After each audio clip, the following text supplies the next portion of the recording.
আজকে আমি মিক্স ডাল বানাচ্ছি। এই সাদা জিরে ফোড়ন দিয়েছি তেলের মধ্যে, আর পেঁয়াজটাকে দিয়ে দিয়েছি, এটা ভাজছি, লাল লাল করে ভেজে নেব।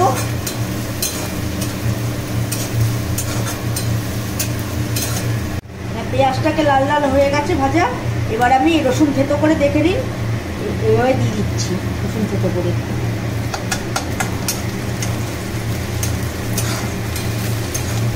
নাড়িয়ে নেবেন, তারপরে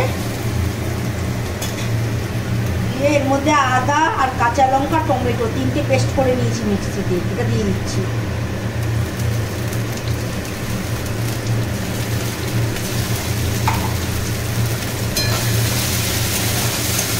দিয়ে একটু নাড়াচাড়া করে নেবেন।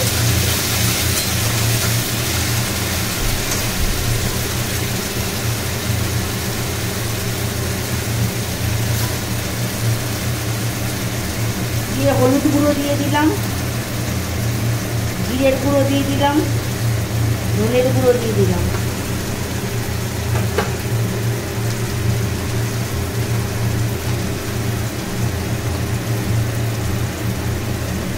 অল্প গরম মশলার গুঁড়ো দিয়ে দিলাম।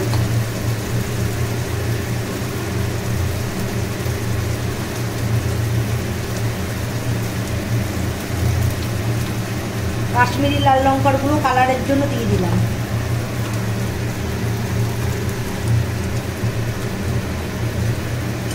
দিয়ে এবার ভালো করে কষিয়ে নেবেন যতক্ষণ মশলা থেকে তেল না ছেড়ে আসে।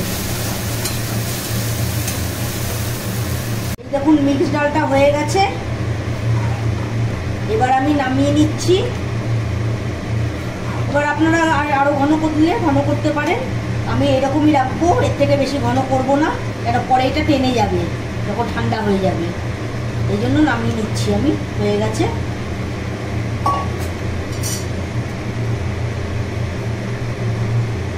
এই দেখুন মিক্স ডালটা আমার হয়ে গেছে। আপনারা এইভাবে বাড়িতে বানিয়ে খান, রুটি, লুচি, পরোটা, তারপরে ভাতের সঙ্গে, সবার সঙ্গেই যাবে। আপনারা লাইক, কমেন্ট, শেয়ার করুন। Thank you.